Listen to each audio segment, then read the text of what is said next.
황홀, 문명의 기원. 인간은 창의적 영장류이므로 수평적 사고에 결정적으로 의존한다. 우리는 새로운 통찰력의 연속적인 흐름과 기존 지식의 지속적인 재구성을 요구한다. PFC가 충분히 발달하지 않은 아이는 이런 점에서 슈퍼스타이다. 하지만 앞에서 본 것처럼 적어도 목표지향적인 어른의 실용적인 관점에서 볼 때 아이를 그렇게 창의적으로 만드는 바로 그것인 아이의 PFC는 아이가 만든 창조물 대부분을 쓸모없는 것으로 만든다. 바비 인형 머리에 레고 사람들이 운전하는 종말론 이후의 폐품으로 만든 차량을 인기물로 하는 왜곡된 레고, 세상 또는 공식적인 영국 다과회로 조직된 슈퍼히어로 조각상과 봉제 인형의 동물은 틀에서 벗어난 인상적인 사고를 반영한다. 하지만 지금 당장 사회가 정말로 필요로 하는 것은 새로운 백신과 더 효율적인 리튬이온 배터리이다. 만약 당신의 목표가 실행 가능한 문화적 혁신을 최대화하는 것이라면 이상적인 사람은 어른의 몸을 가졌지만 짧은 기간 동안 아이의 마음을 가진 사람이다. 그런 사람은 인지 제어가 하향 조절되었고 경험에 대한 개방성이 고조되어 있으며 마음이 예측할 수 없는 방향으로 방랑하는 사람이다. 다시 말해 술에 취해 있거나 마약으로 황홀해 있거나 마약에 취해 있는 어른이다. 사회는 취함과 창의성을 연관짓게 되었다. 이는 화학적 취함이 비교적 통제된 방식으로 성인기에서 정신적 아동기로의 변화를 유발하는 결정적이고 널리 사용되는 기술이었기 때문이다. 술을 마시면 어떻게 되는가에 대한 문화적 견해인 기대 효과를 통제하기 위해 실험자는 균형 잡힌 위약 설계를 사용했다.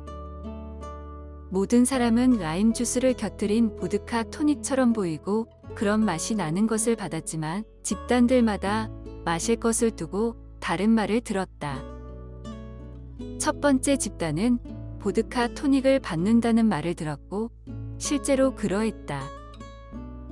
두 번째 집단은 같은 말을 들었지만 대신 순수한 토닉 워터를 받았다. 연구에 사용된 칵테일 강도에서 알코올 칵테일과 무알코올 칵테일은 맛으로 구분할 수 없었다. 세 번째 집단은 토닉 워터를 받는다는 말을 들었지만 대신 보드카가 섞인 음료를 받았다. 마지막으로 네 번째 집단은 순수한 칵테일을 받는다는 말을 들었고 실제로 그것을 받았다. 두 가지 알코올 조건의 실험 대상자는 결국 법적 음주 수치를 조금 넘긴 약 0.09%의 혈중 알코올 농도가 나왔다. 실험 동안 이들은 낮은 피부 전도율과 심박수 증가, 그리고 자가 보고된 낮은 불안 수준을 보였다. 실험 후에 이들은 통제 집단보다 더 쾌활하다고 보고했다. 알코올의 효과가 전적으로 에탄올의 양리적 특성에 기인한다는 것은 의미심장하다. 토닉 워터를 마신 두 번째 집단의 실험 대상자는 생리적 또는 심리적 위약 효과를 보이지 않았다. 이 연구는 1980년대 이후로 알코올의 스트레스 반응 감소의 효과를 입증하는 방대한 문헌에서 더욱 지지를 받았다. 적당히 술 취한 상태는 물리적 사회적인 다양한 스트레스 요인에 대한 생리적 심리적 반응을 감소시킨다. 이 진정 효과는 알코올의 자극적 기능과 신체적 기능을 모두 포함하는 술이 인체에 미치는 복잡하고 광범위한 영향에서 비롯된다. 물리적인 무기를 가지고 있지 않다는 것을 보여주기 위해 악수를 하는 것처럼 우리는 함께 취함으로써 다른 사람들 앞에서 인지적으로 무장 해제를 할 수 있게 된다. 중국 연회장에서 10번째 고량주 잔을 기울이거나 그리스 향연이나 불임절 마지막 날에 포도주 잔을 기울이는 것으로 참석자는 모두 자신의 PFC를 똑똑히 보이게 하여 스스로가 인지적으로 무방비 상태임을 드러낸다. 이것은 헨리 키신저가 중국 지도자 등소평에게 우리가 마오타이주를 충분히 마시면 무엇이든 해결할 수 있을 것 같다고 말했을 때 염두에 둔 사회적 기능이다. 따라서 취함은 인간이 대규모 사회에서 사회생활에 널리 퍼져 있는 협력 딜레마를 극복하는 데 결정적인 역할을 했다. 집단의 의심과 사후 비판을 이겨내기 위해서는 우리의 교활한 의식적 마음은 최소한 일시적으로 마비될 필요가 있으며, 대량의 화학적 취성 물질은 이 목표를 달성하는 가장 빠르고 효과적이며 즐거운 방법이다. 대부분은 아니지만 많은 사회에서 술에 취하는 것은 잠재적으로 적대적인 사람들 사이에서 유대감을 조성할 뿐만 아니라 개인의 인격에 대한 시험인 집단적 통과 의례로도 여겨진다. 술을 마셔도 취하지 않는 능력은 일반적인 신뢰나 심지어 도덕적 덕의 표시이다.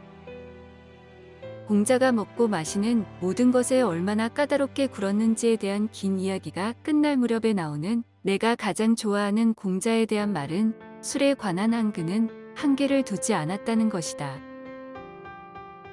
공자가 마음껏 술을 마셔도 마구 날뛰지 않는다는 것은 그가 성인이라는 표시이다. 소크라테스도 어떤 아테네 사람처럼 장시간에 걸친 술자리에도 불구하고 침착하고 조심스럽게 행동할 수 있는 능력 때문에 비슷하게 칭송받았다. 플라톤은 그는 원하는 만큼 마셔도 결코 취하지 않는다고 썼다. 실제로 그리스인에게는 저녁에 포도주를 마시는 주연이 있으며, 이 주연에서 연회의 사회자는 마시는 속도를 통제했다. 이런 주연은 사람을 시험하는 수단으로 작용했다. 즉, 도덕적 실패가 심각한 해를 초래할 수 있는 상황에서 사람을 시험하는 것에 비해 저렴하고 해롭지 않은 영혼의 시금석으로 작용했다. 중국 학자 사라 마티스는 고대 중국과 고대 그리스 모두 성인에게 함께 취하라는 요구와 이것이 어려운 조건에서도 자제력과 미덕을 발휘할 수 있는 기회가 될 것이라는 기대를 결합했다고 말한다. 고대 중국에서는 취하지 않는 것은 흔히 모욕으로 간주되지만, 다른 한편으로 고주망태가 될 정도로 취하지 않아야 하는데, 이는 공경관계 유지에 영향을 미치기 때문이다. 그리스의 주연에 대해서는 다음과 같다. 맑은 정신의 연회 사회자가 관련자들의 성격을 감시하는 지도적 입장에 있는 상황에서 시민들은 자제력이 가장 낮은 바로 그 시점에서 쾌락에 굴복하려는 욕망에 맞서 스스로를 시험할 수 있는 기회를 얻는다. 술을 마시고 추잡스러움이 만연하는 상황에 있음으로써 시민들은 무절제한 행동에 대한 거부감을 키우고 따라서 품성을 키울 수 있다. 또한 주연은 시민 행사이기 때문에 시민들의 미덕을 관찰하고 시험하는 기회를 제공한다. 만약 공동의 술자리에 참여하면 거짓말 능력이 손상되고 타인과의 유대감이 증가하며 기본 품성이 시험된다고 하면 왜 비음주자가 의심스럽게 보이는지 이해가 된다. 광천술을 마시는 사람은 고대 그리스에서 욕설로 사용되었다. 예로부터 전통적인 중국 연회를 중도에 잠시 멈추게 하는 몇 차례 이루어지는 의식 축배에 참여하는 것을 거절하는 것은 거의 상상할 수 없는 무례한 행동으로서 그런 사람은 문명사회 밖으로 즉시 쫓겨난다. 술과 친교 사이의 이런 연결고리는 오늘날 전 세계 문화에서 여전히 강력한 연결고리로 남아있다. 인류학자 제럴드 마스가 뉴펀들랜드의 항만노무자 집단의 사회적 역학에 대한 연구에서 주목하듯이, 내가 현지조사 초창기의 항만노무자 집단에게 직장 동료에 인정받는 특성인 결혼도 하고 젊고 건강하며 열심히 일하는 사람임에도 불구하고 왜 그가 외톨이인지 질문했을 때 그가 주로 혼자 지내는 사람이라는 대답이 나왔다. 이것이 무슨 말인지 물었을 때 그는 술을 마시지 않습니다. 그것이 주로 혼자 지내는 사람이 의미하는 것입니다라는 말을 나는 들었다. 술과 여타 취성물질의 이런 중요한 기능적 역할은 인류학계에서 서서히 받아들여지고 있다.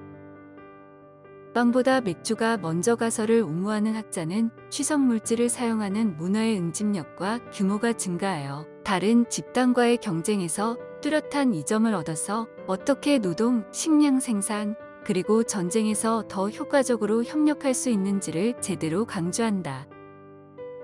문화적 집단 선택의 거침없는 압박은 이렇게 하여 우리가 역사적 기록에서 실제로 관찰하는 방식과 취함에 대한 납치 또는 숙취 이론과도 전혀 일치하지 않는 방식으로 취성물질의 문화적 사용을 장려하고 전파할 것이다. 우리가 역사상 술에 취한 데는 그만한 이유가 있다. 문명이 출현한 문화 집단의 잔인한 경쟁 속에서 승리를 거두었던 사람이 음주자, 흡연자, 그리고 환각제 사용자였다는 것은 우연이 아니다. 앞에서 설명한 모든 방법에서 취성물질, 특히 술은 인간에게 우리의 유인원 본성이 부과한 한계를 벗어나 사회적 곤충과 같은 수준의 협력을 만들게 한 화학적 도구였던 것으로 보인다. 우리는 음주의 기능적 이점에 대한 전통적인 견해가 현대 과학으로 증명된다는 것을 보았다. 창의성 강화, 스트레스 해소, 사회적 접촉 촉진, 신뢰와 유대 강화, 집단 정체성 형성, 사회적 역할 및 계층 강화 등을 통해 취성물질은 사냥과 채집하는 인간이 농업 촌락, 마을, 도시의 군체 생활 속으로 들어갈 수 있도록 하는데 결정적인 역할을 했다. 이 과정은 점차 인간 협력의 범위를 넓혀갔고 결국 지금과 같은 현대 문명을 창조해냈다. 그러나 누군가는 이것이 역사적 관심사일 뿐이라고 주장할 수도 있다. 확실히 이 모든 일을 계속하는데 더 이상 취성물질이 필요하지 않을 수 있다. 예를 들어 이제는 스트레스를 줄이고 기분을 좋게 하는 다른 방법이 우리 주변에 있다. TV와 인터넷 또는 항우울제는 그런 면에서 맥주 몇 파인트만큼 효과가 있다. 어쩌면 훨씬 더 나을지도 모른다. 현대의 은행 제도와 강력한 법치주의로 인해 악수에 크게 의존하지 않아도 되고 누군가의 인품을 신뢰하는 것에 크게 의존하지 않아도 된다. 대규모 공공 프로젝트는 이제 납세자 돈으로 자금을 조달받을 수 있으며 급여와 복지 지원을 받는 맑은 정신에 숙련된 전문가들이 그 프로젝트를 완료할 수 있다. 그리고 어쩌면 세계화된 세계에서 민족주의 지배계층의 권력 통합과 독점은 우리가 멀리하고 싶은 것일지도 모른다. 이것들은 모두 합리적인 견해이다.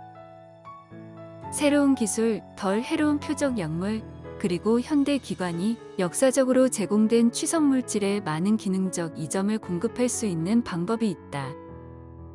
불쾌한 독성 부분 없이 말이다. 하지만 나는 우리가 화학적 황홀에 대한 욕구에서 완전히 벗어난 것은 아니라고 주장한다.